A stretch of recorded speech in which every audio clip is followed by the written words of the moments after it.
Bienvenidos a un nuevo episodio del podcast de Salón de Idiomas. How are you, Rox? I'm fine, much better. It's warmer outside. Yeah. Now I don't have to have like 3 layers of clothing just to, buy some eggs or something. Yeah. Leave. Yeah, exactly. Yeah. So I know that today we were supposed to talk about Aptis, right? You're right, yeah. Yeah. So now I wanted to delve into more like common questions that we might come across. Let's see Interesting. how well we can do it in this department. Great, because there are a lot of questions. There are so many. Yeah, it's pretty much Aptis is our bread and butter. We have been preparing this test for like Ever? the beginning of times. So I believe that we have knowledge about this. Okay. Yeah. Now let's start easy, okay? Who organizes the Aptis test? Well, as everyone knows, it's British Council, okay? The ones who run this test and where you actually have to do the exam. Okay, yeah, pretty much, yeah. Okay. I mean, you Google Aptis and it appears British Council.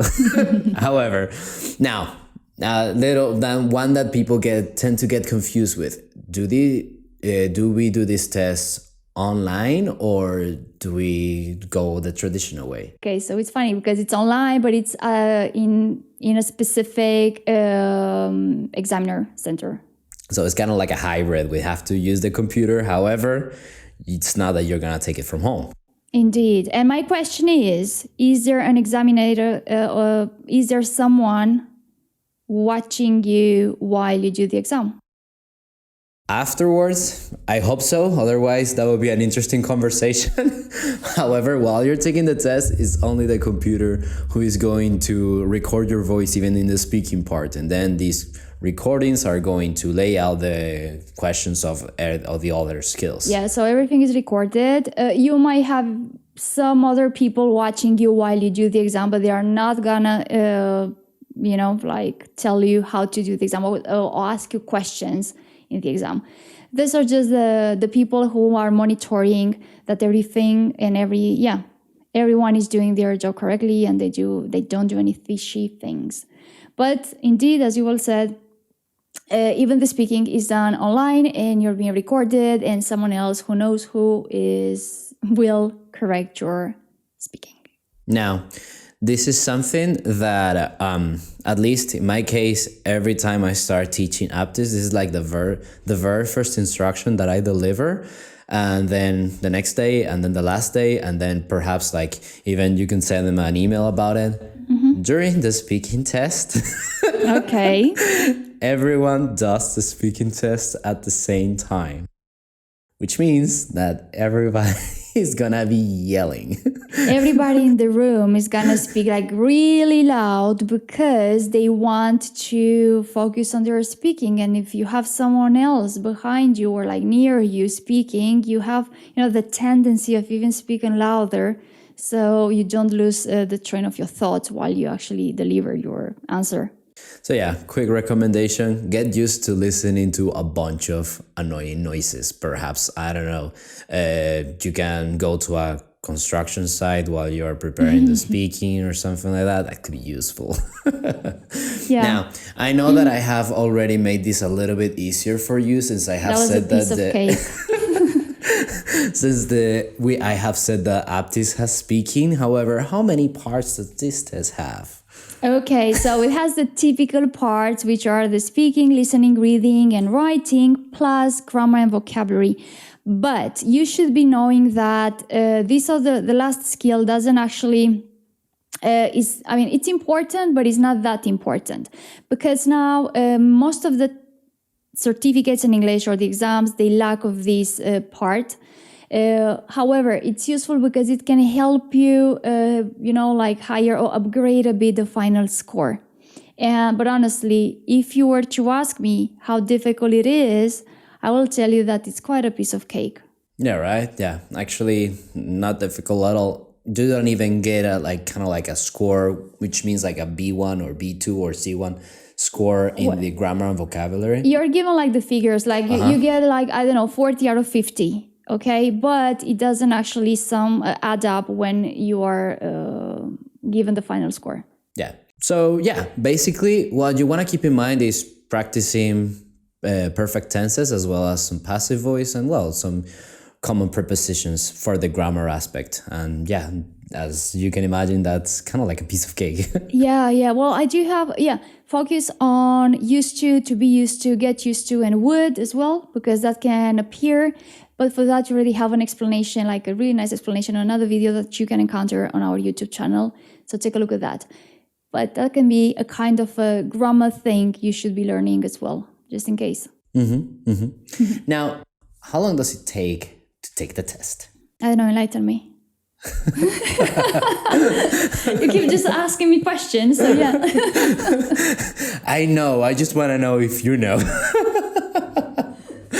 Okay, it takes about 3 hours, okay? The speaking, kind of like 15 minutes, then the listening, depending on whether you're taking the general or the advanced, is 40 or 30 minutes, respectively. And do you usually have a break? Well, now I know this question. However, I wanna know if you know. Yeah. So you do have a break. You do have like a 15-minute break, if I'm not mistaken, once you've done the first 2 or 3 skills. Okay. Yeah. You start with speaking, then listening, and then whether or not, depending on what is the construction of it or what is the structure, you can just take a little break. Yeah. So do you think this makes it more bearable? Yeah. Yeah, you have enough time to brood and to think, oh my God, I made a mistake, or I don't know. Yeah, perhaps the overthinking and the mistakes is not gonna be really encouraging. No, but still, it's much more bearable and more tolerable if you have a break. Yeah. Sure. Okay, now go on. Okay, so do you believe that Aptis is, because I'm gonna go with the validity of these tests. Okay, what about Andalusia? Do you believe it's valid there? I had a student that only needed the Aptis for teachers, and she was from Andalusia, so it was actually useful over there. Okay, so Aptis is indeed valid there, especially the Aptis Journal and Aptis Advanced, okay? And Aptis Journal, most of the times, if you are to, if you need a C1, you will be having to get a C level with at least a C in each of those skills with Aptis Journal. Another question, is Aptis for teachers more difficult or easier than Aptis Journal? Well, I mean, it should be easier since it's Aptis for teachers and it's only going to be about education and all that revolves around it. And if you are a teacher, then okay, the logic. Yeah, well, honestly, to my mind, I believe that Aptis for teachers is easier even than Aptis Journal in terms of like the demand and how difficult the exercises are. Now, there are other people asking us whether Aptis for teachers enables you, I mean, if you pass that, you will be granted the bilingual endorsement, which, let's say in English, is called habilitación lingüística. Okay, now, do you know that, or should I? Well, I know that it's actually extremely limited. Indeed, yeah. I believe that perhaps only in Andalusia is where it's worth it, like as for the bilingual endorsement. So yeah. However, if you come to Madrid, then it's gonna be like, what is that? Okay, yeah. So Madrid, just forget about Aptis for teachers because, well, we're just telling the tendency there is. Of course, you can still take Aptis for teachers if you're in Madrid, if you feel like, but honestly, it's much more helpful getting directly to what you're required, which is Aptis Advanced, as a matter of fact. Now, is there a place? What is the place that actually I'm gonna ask you more directly this. What is the place that is almost like useless to have an Aptis certificate, whether it's even advanced or general? Okay, well, the place you mean that the community? Yeah, here in Spain, I mean. Okay, well, the community where I recommend you just to stick to the traditional exams and forget about these tests, it will be Comunidad Valenciana. Over there, but that's because they haven't actually updated the paper where they decide what certificates are valid or not, where I'm talking about Boletín Oficial. So most of the modern tests, like Aptis or even language cert, are useless there. Yeah, so stick to your guns and stick to Cambridge. Yeah, what never fails, EOI, so that never fails within Spanish territory. So if you have any doubts and you don't know exactly what exam to take, go with EOI or, Yeah, actually, Cambridge. speaking of EOI, that's so funny since when I got here to Spain, I was like, EOI, what is that? And I was like, actually, this is like such a big deal here in Spain. And then I got to know, I was like, yeah, it is actually extremely usul here in Spain. In Spain, just in Spain. Yeah. That's it. Yeah.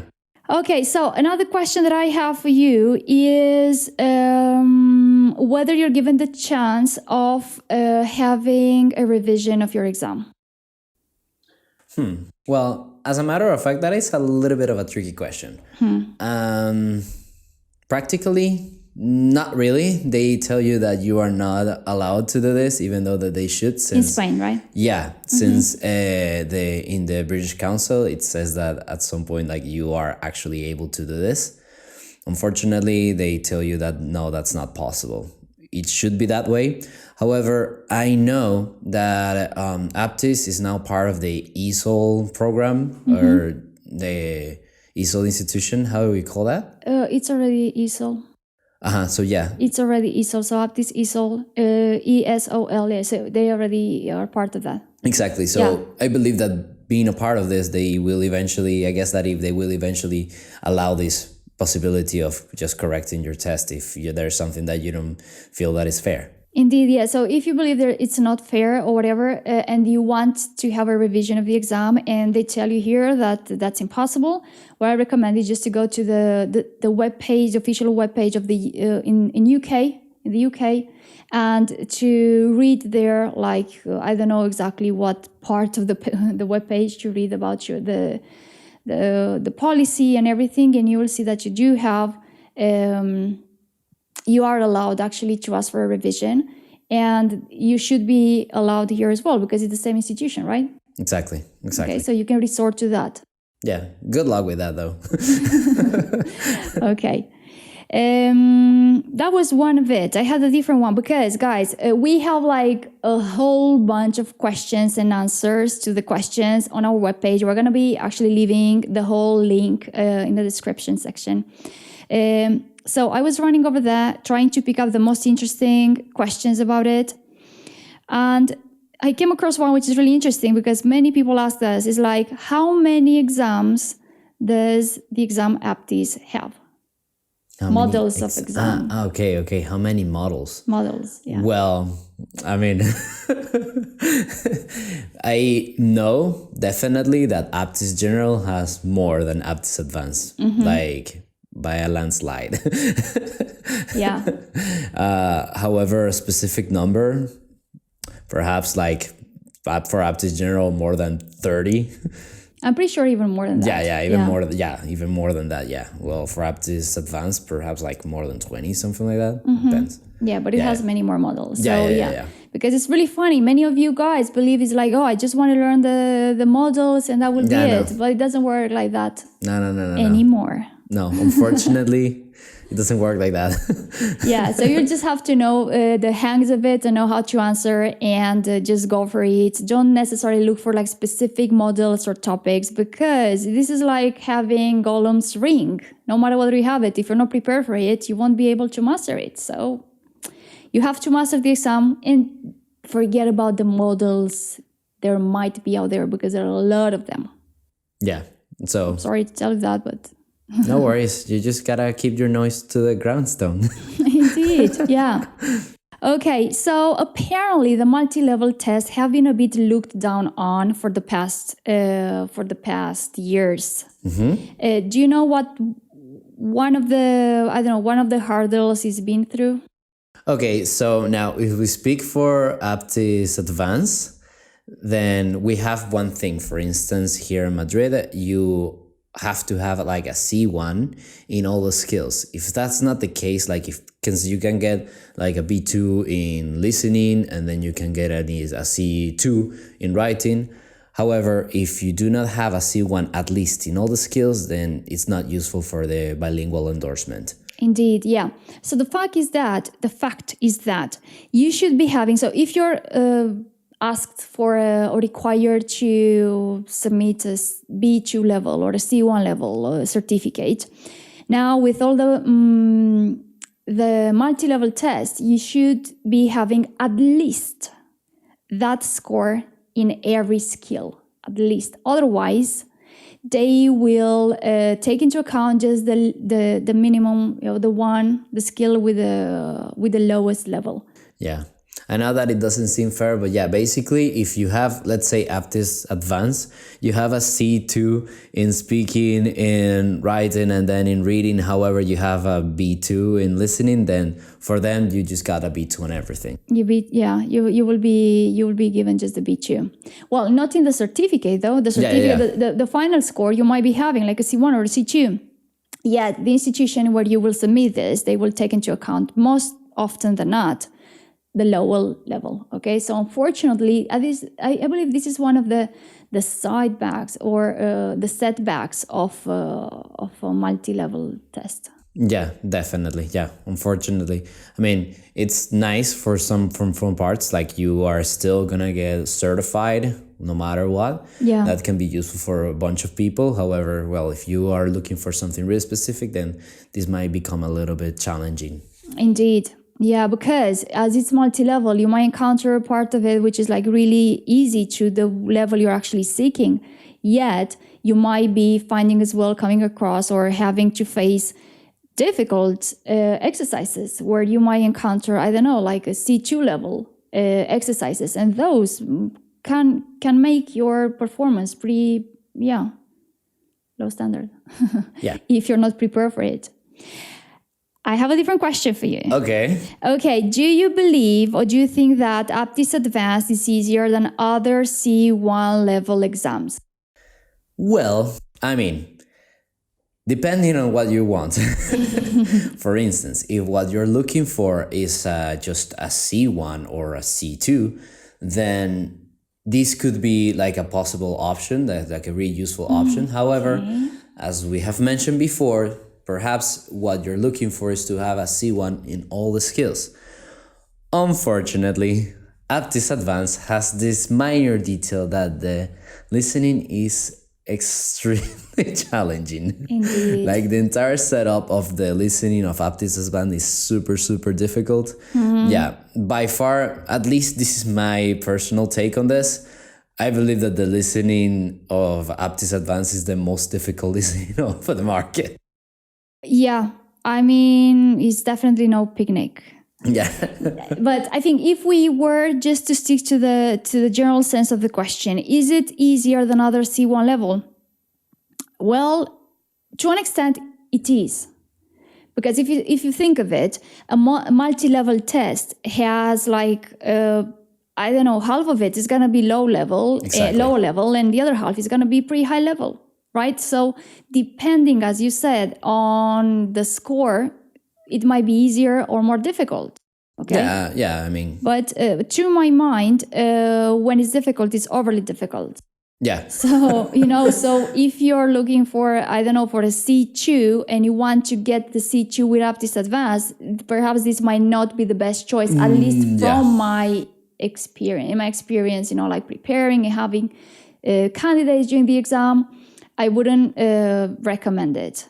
I do recommend it personally, but remember, this is just a personal thing. I do recommend as well a lot Aptis Journal. But when it comes to Aptis Advanced and certain levels there are other exams which might work a bit better. Yeah. Now, well, at least one thing about this is that since it's multi-level, the first questions are going to be a piece of cake. Perhaps you're going to gain some confidence and you're going to do better with the difficult questions. However, the ones that are for C2 worthy, they are so challenging that let's not get into that. I think not even a native speaker would be able to get perfectly right the questions or the exercises you're given in Aptis Advanced C2 level, especially the listening part. Yeah. Now, you were mentioning the score a moment ago, and I got to ask you, what is the expected score to get the C1, let's say, for the skills? The C1. Okay, so this is a bit relative. It's not exactly like is this and that, because remember I told you, well, we were speaking just like some minutes ago, that grammar and vocabulary doesn't actually add up in the final score. Yeah, but it does make a difference on the score you're given per skill, apparently. Yeah. All right. So it helps you lower or increase a bit that score per skill. So just off the top of my head, if I'm not mistaken, for the C1 with Aptis Advanced, of course, because Aptis General goes just until the C. Well, with Aptis Advanced, if I'm not mistaken, you'll need to be having like 43, more or less, out of 50 points in the speaking and the writing. Yeah. More or less like a 40 in the reading, 36. Yeah, the listening 30, is the least demanding.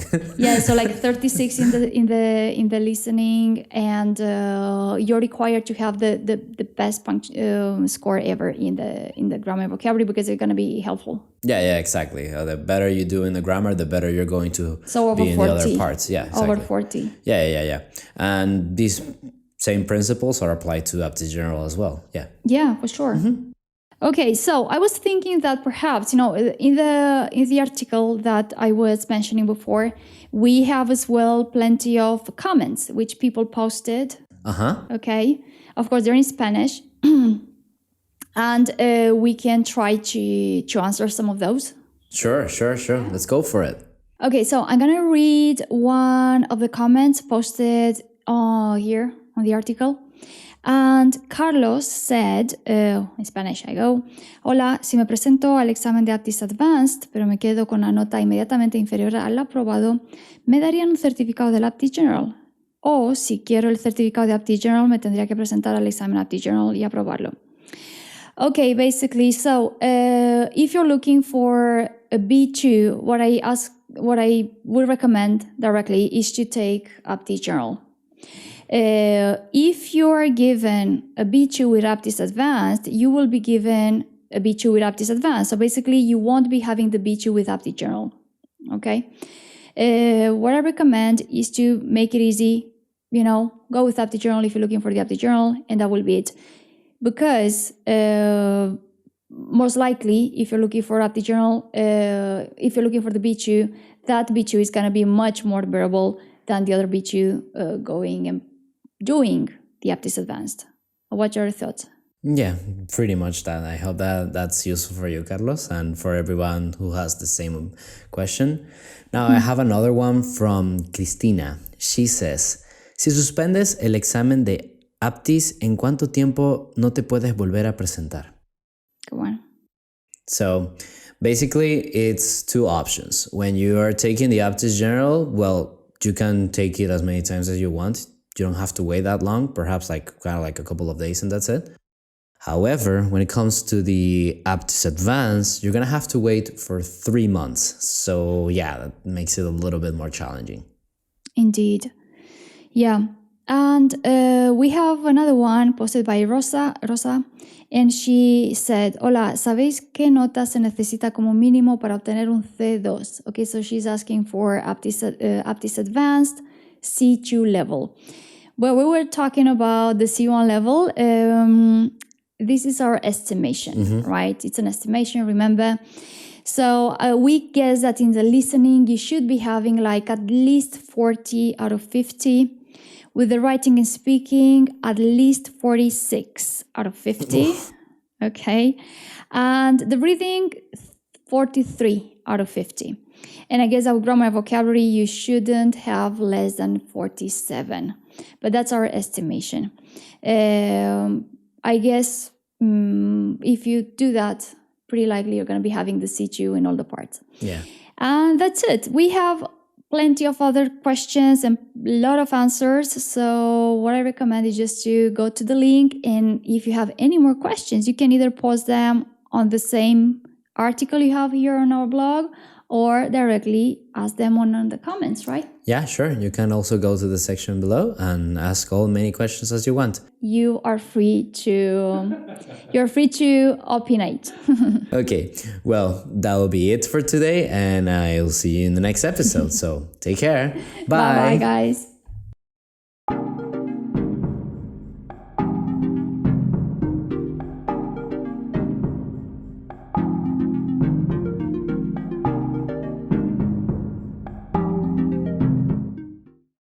Bien, ya estoy de regreso y bueno, con el episodio de hoy le damos la bienvenida a la primavera.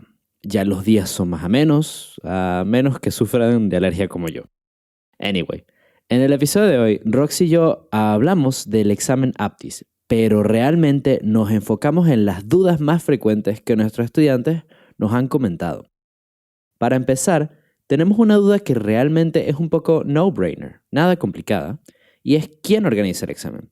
Siendo estos los del British Council, cosa que les aparecerá inmediatamente al poner en Google Aptis. Otra pequeña duda que surge a menudo es el formato en el que se presenta el examen. Si es de manera online o de manera tradicional, paper-based, y de hecho se hace en la modalidad online.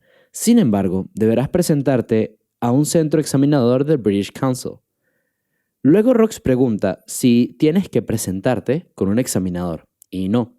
De hecho, incluso la parte del speaking se hace frente a un ordenador que grabará todas las respuestas que se hagan. Claro, de todas maneras, habrá monitores encargados de que todo esté en orden, pero estos no afectan tu examen.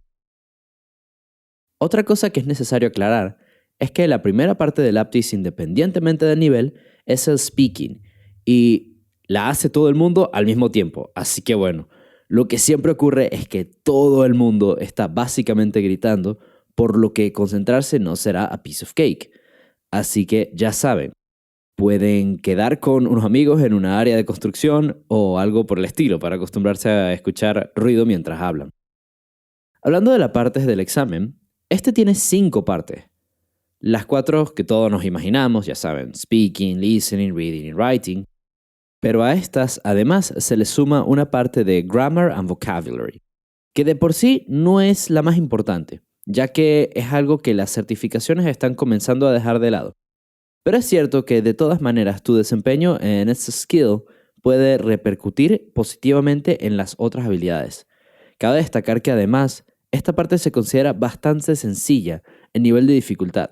Just make sure, solo asegúrense, de tener bien afianzados los tiempos verbales perfectos, el uso del would, used to, be used to y los condicionales. Hacer toda la prueba toma aproximadamente 3 horas en hacer y se te permitirá tomar un pequeño break como de 15 minutos. Después de haber revisado 2 o 3 partes. Eso sí, traten de no darle demasiadas vueltas o overthink al asunto durante este descanso. Ahora, hablando de la validez del Aptis en España, podemos decir que el Aptis es bien reconocido en Andalucía. Incluso el Aptis for Teachers, que tiende a ser descartado en la mayoría de las comunidades autónomas, tiene cierta aceptación allí. Por cierto, este certificado podría decirse que es más sencillo que el Aptis General, además de que si eres profe, seguro los temas de educación en los que este se basa lo facilita. Para continuar, con Aptis puedes obtener the Bilingual Endorsement o la habilitación lingüística, pero dependiendo de la región, los detalles pueden variar. Sin embargo, en la mayoría aceptan el certificado si cada skill del examen alcanza un mínimo, indiferentemente de la nota global. Por ejemplo, necesitarás un C1 en todas las skills del Aptis Advanced si quieres presentarlo en Madrid. Por otro lado, en otras comunidades como en la Comunidad Valenciana, debido a que a la fecha en la que subimos este podcast no ha actualizado todavía su boletín oficial de certificados aceptados, los docentes que necesiten la habilitación lingüística o puntos en las OPOS tendrán que recurrir a los exámenes más tradicionales, como Cambridge o EOI. También, en la fecha en la que subimos este podcast, Aptis ha dejado de ser reconocido por ACLES, la Asociación de Centros de Lenguas que determinan qué titulaciones son válidas y por las que muchas instituciones se rigen. Avanzando más en el capítulo de hoy, Rox me pregunta si tienes la oportunidad de revisar tu examen Y lo cierto es que en teoría puedes hacerlo. Sin embargo, muchas veces te dicen que no lo tienes permitido. Así que lo que recomendamos es que vayan a la página oficial de British Council, pero del Reino Unido, no de España, y solicitar dicha revisión. También es importante aclarar que la cantidad de modelos del examen que tiene es bastante amplia, especialmente para Aptis General. Así que no les recomendamos que traten de aprenderse de memoria los momentos que estén estudiando, pues es posible que se encuentren con algo distinto a la hora de hacer el examen. Así que solo queda trabajar duro y continuamente o keep your nose to the grindstone. Otros aspectos que suelen asociarse con los exámenes multinivel, como Aptis, es que a veces tienen ejercicios que son muy simples, pero luego tienes otras que son almost rocket science, como tiende a ser parte del listening de Aptis Advanced. Esto nos lleva a la siguiente pregunta que es muy común entre todos aquellos que buscan certificar su nivel de inglés, y ¿es Aptis Advanced más sencillo que otros exámenes de nivel C1? Y la respuesta a esto es que depende. Depende de lo que busques, ya que si solo necesitas tener un C1, puede ser una buena opción. Pero si lo que buscas es la habilitación lingüística, entonces conseguir un C1 en cada skill, especialmente en el listening, se vuelve un poco cuesta arriba. Rox luego nos dice que a priori, la mitad del examen, como es multinivel, suele ser de nivel muy inferior. Pero en cuanto a sacarse el C2, tal vez Aptis no sea la mejor opción, ya que la otra mitad del examen tiende a ser muy difícil en comparación a otras. Otra pregunta que surge es, ¿cuál es la puntuación que necesitamos para poder conseguir el C1, por ejemplo?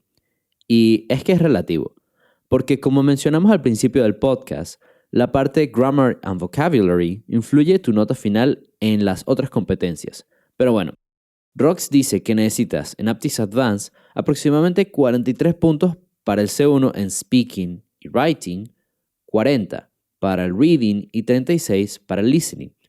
Así que necesitamos más de 40 puntos en Grammar and Vocabulary. Ya para terminar, respondimos algunas preguntas que nos han hecho y, por cierto, les recuerdo que si les han surgido otras dudas o no terminamos de aclarar algo, lo escriban en la sección de comentarios que con gusto responderemos. Con respecto a la duda de Carlos, si buscas un B2, es mejor hacer Aptis General, ya que si buscas un B2 en Advanced, se te otorgará el B2 con Aptis Advanced. Además, un B2 en Aptis General es más fácil de conseguir que con un Aptis Advanced. Para la pregunta de Cristina, si presentas Aptis General y suspendes, o mejor dicho, no consigues la calificación deseada, ya que igual tendrás un certificado dependiendo de tu desempeño, puedes esperar solo unos días y volver a presentar. Pero por el lado de Aptis Advanced tendrás que esperar 3 meses para volver a presentarte. En cuanto a la pregunta de Rosa, para obtener un C2 con el Aptis Advanced, como mencionamos, es relativo debido al Grammar and Vocabulary, pero aproximadamente necesitarías 40 para el Listening, para el Speaking y Writing 46, 43 de 50 para el Reading y alrededor de 47 para el Grammar and Vocabulary. Y bueno, eso sería todo por hoy. Espero que les haya gustado y si es así, no olviden darle al botón de like y a suscribirse al canal. Y no olviden que si buscan material para Aptis y para cualquier otro examen, también pueden visitar nuestro website, nuestro canal de YouTube, así como nuestras redes sociales. Y bueno, los espero para el próximo episodio. Take care. Bye.